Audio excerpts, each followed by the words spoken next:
Fried రైస్ని ఇప్పటి వరకు మీరు ఎన్నో రకాలుగా చేస్తుంటారు. ఈసారి ఇలా ట్రై చేయండి, మీకు ఖచ్చితంగా నచ్చుతుంది. మీకే కాదండి, మీ పిల్లలకి, మీ ఫ్యామిలీకి అందరూ ఖచ్చితంగా చిల్ అవుతారనమాట. ఇంత టేస్టీ రెసిపీ తయారు చేసేద్దాం, వచ్చేసేయండి.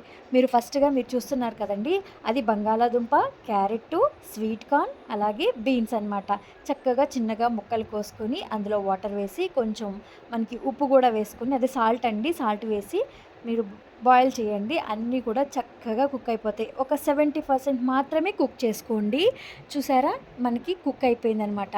నెక్స్ట్ బాండీ పెట్టి వేడయిన తర్వాత ఆయిల్ వేసి, ఇది ఫలవాకండి, అలాగే షాజీరా, జీలకర్ర, పచ్చిమిరపకాయలు, ఉల్లిపాయలు, కరివేపాకు, అలాగే చక్కగా అన్నీ వేసి బాగా రోస్ట్ చేయండి. బాగా రోస్ట్ అంటే బాగా కాదు, ఇప్పుడు నేను మీకు వీడియోలో చూపిస్తాను చూడండి, అంత చక్కగా అనమాట. ఇదిగో చూస్తున్నారు కదా, ఇలాగా మనకి ఫ్రై అయిన తర్వాత మనం ముందుగా ఏవైతే బాయిల్ చేసి పెట్టుకున్నామో వాటిని కూడా, క్యారెట్, బంగాళదుంప, బీన్స్, అలాగే స్వీట్ కార్న్ ఇందులో చాలా బాగుంటుంది. తినేటప్పుడు పంటికి తగిలితే ఆ టేస్టే వేరుగా ఉంటుందండి.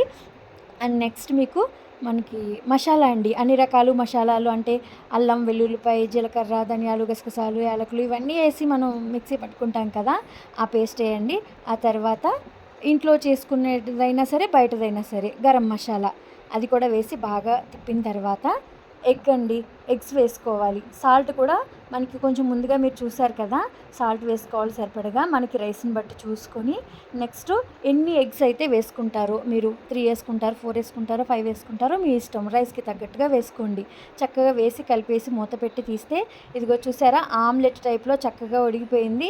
దీన్ని బాగా స్మాష్ చేసుకొని మనకి చక్కగా ఇప్పుడు మనం ఉడికించుకున్న రైస్ అయితే ఏదైతే ఉంటుందో ఆ రైస్ తీసుకొచ్చి ఇందులో వేసుకొని చక్కగా కలుపుకోండి.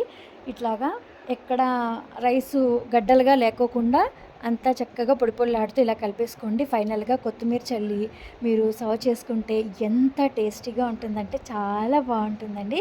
ఖచ్చితంగా ట్రై చేయండి. ఈసారి ఇలా ట్రై చేయండి. లంచ్ బాక్స్లోకి పిల్లలకి మార్నింగ్ చేసి పెట్టడానికి బాగుంటుంది, లేదా ఈవినింగ్ టైం కూడా ఏ కర్రీ చేసుకోకుండా ఇలా చేసుకు తిన్నా కూడా చాలా బాగుంటుంది. మా వారికి కూడా నచ్చింది. ఆయన రివ్యూ కూడా చూసేసేద్దాము, వచ్చేసేయండి. వీడియో చూస్తున్న వాళ్ళు ప్లీజ్ అండి కొంచెం సబ్స్క్రైబ్ చేసుకొని ఒక లైక్ చేయండి. ఎలా ఉందో మీరు చేసిన తర్వాత కామెంట్ చేయండి, ఓకేనా అండి. చాలా బాగుంది. దీంట్లో స్వీట్ కార్న్ తింటే చాలా టేస్ట్గా ఉంది. ఎన్ని మార్క్స్ ఇస్తారు? నేనైతే 5 స్టార్స్ ఇస్తాను. టేస్ట్ చేస్తే 5 స్టార్స్ ఇవ్వాల్సింది. అవునా? థ్యాంక్ యూ అండి, థ్యాంక్ యూ సో మచ్. మా వారికి కూడా చాలా బాగా నచ్చింది. Thank you for watching. Next వీడియోలో మళ్ళీ కలుద్దాం.